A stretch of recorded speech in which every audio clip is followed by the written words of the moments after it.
Hello students, मैं हूं doctor Manoj Pahuja, आपका मेडिकल एंट्री टेस्ट इंस्ट्रक्टर। उम्मीद करता हूं आप लोग खैर खैरियत से होंगे। आइए आज का क्वेश्चन क्रैक कर लेते हैं। Which of the following compounds contains no covalent bonds.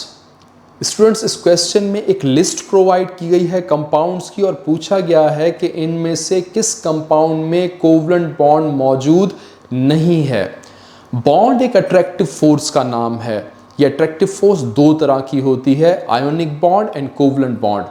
Ionic bond बनता है इलेक्ट्रॉन्स के ट्रांसफर से। इलेक्ट्रॉन का ट्रांसफर होगा मेटल और नॉन मेटल के दरमियान। मेटल्स वो एलिमेंट्स हैं जो आसानी से इलेक्ट्रॉन लूज कर देते हैं और इलेक्ट्रॉन लूज करने की वजह से उन पे चार्ज आता है पॉजिटिव, वो बन जाते हैं कैटायन। इलेक्ट्रॉन गेन करने वाले एलिमेंट्स होंगे नॉन मेटल्स। वो नॉन मेटल्स आसानी से इलेक्ट्रॉन गेन कर लेते हैं अपनी हाई इलेक्ट्रोनेगेटिविटी की वजह से, और इलेक्ट्रॉन गेन करने से उन पे चार्ज आ जाता है नेगेटिव, वो बन जाते हैं एनायंस।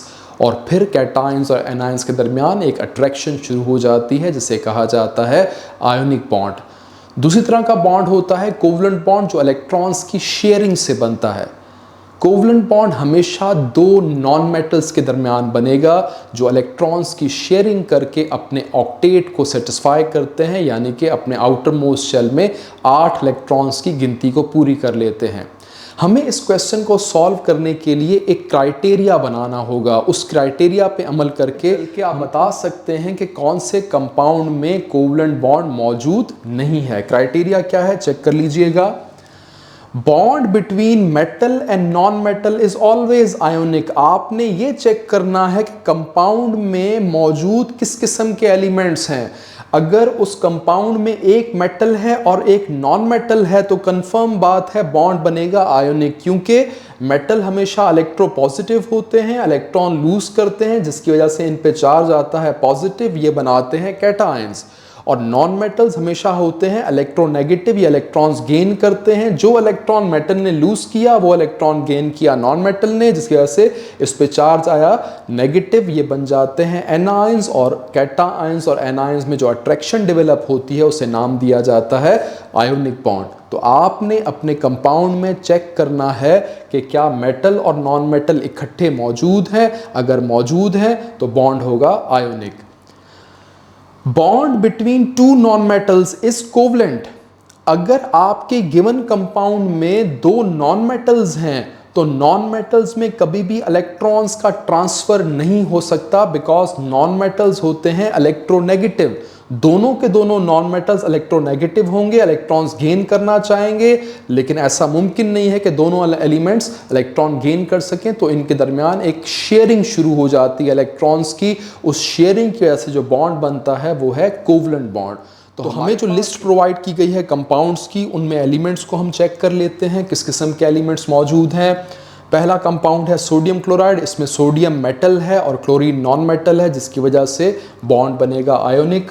दूसरा कंपाउंड है डायबोरेन, जो कि बोरॉन का एक हाइड्राइड है। बोरॉन इसमें मेटलॉइड है या सेमी मेटल आप कह सकते हैं, जिसमें पार्शियल मेटेलिक कैरेक्टर और पार्शियल नॉन मेटेलिक कैरेक्टर होता है।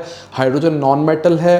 मेटलॉइड और नॉन मेटल का बॉन्ड भी कोवलेंट ही होता है। इतना स्ट्रांगली कोवलेंट नहीं होगा but still it is covalent, यानी शेयरिंग से बनता है। तीसरा कंपाउंड है फॉस्फीन। इसमें फास्फोरस नॉन मेटल है, हाइड्रोजन नॉन मेटल है। नॉन मेटल के दरमियान जो बॉन्ड बनता है वो हमेशा शेयरिंग से बनता है, इसलिए इसे कोवलेंट बॉन्ड कहेंगे। सल्फ्यूरिक एसिड में हाइड्रोजन नॉन मेटल है, सल्फर भी नॉन मेटल है, ऑक्सीजन भी नॉन मेटल्स हैं। जितने भी एलिमेंट्स हैं सबके सब नॉन मेटल्स हैं। ये बॉन्ड बनाएंगे शेयरिंग से, इसलिए इनमें पाए जाएंगे कोवलेंट बॉन्ड्स। कैल्शियम क्लोराइड, इसमें कैल्शियम मेटल है और क्लोरीन नॉन मेटल है। मेटल हमेशा इलेक्ट्रोपॉजिटिव, नॉन मेटल हमेशा इलेक्ट्रोनेगेटिव। इलेक्ट्रॉन का ट्रांसफर होगा कैल्शियम से क्लोरीन की तरफ, इसलिए बॉन्ड होगा आयोनिक। तो दो नाम ऐसे आए हमारे पास जिनमें कोवलेंट बॉन्ड नहीं है, आयोनिक बॉन्ड है। वो कौन से नाम है? Sodium chloride and calcium chloride. तो चेक कर लेते हैं अपने ऑप्शंस को। हमसे पूछा गया था कि वो कंपाउंड्स बताने हैं जिसमें कोवलेंट बॉन्ड्स मौजूद नहीं है। ऑप्शन ए चेक कीजिएगा, सोडियम क्लोराइड में कोवलेंट बॉन्ड नहीं होता। यहाँ तक तो ठीक है, लेकिन डायबोरेन में कोवलेंट बॉन्ड है, ये गलत है, इसलिए ऑप्शन ए नहीं हो सकता। ऑप्शन बी में सोडियम क्लोराइड, ये सही है, इसमें कोवलेंट बॉन्ड नहीं होता, लेकिन डायबोरेन में कोवलेंट बॉन्ड मौजूद है। फॉस्फीन में भी कोवलेंट बॉन्ड मौजूद है, इसलिए ऑप्शन बी भी नहीं हो सकता। ऑप्शन सी चेक कीजिएगा, सोडियम क्लोराइड में कोई कोवलेंट बॉन्ड नहीं होता, ठीक बात है, लेकिन सल्फ्यूरिक एसिड में कोवलेंट बॉन्ड होते हैं, इसलिए ऑप्शन सी भी नहीं हो सकता। ऑप्शन डी में सोडियम क्लोराइड है, इसमें कोई कोवलेंट बॉन्ड नहीं होता। इसी तरीके से कैल्शियम क्लोराइड है, इसमें भी कोई कोवलेंट बॉन्ड नहीं होता। इन दोनों कंपाउंड्स में आयोनिक बॉन्ड्स मौजूद हैं और यही हमसे पूछा गया था, हमने क्वेश्चन क्रैक कर लिया है। हमारा करेक्ट आंसर है ऑप्शन डी, आप इसे नोट कर लीजिएगा।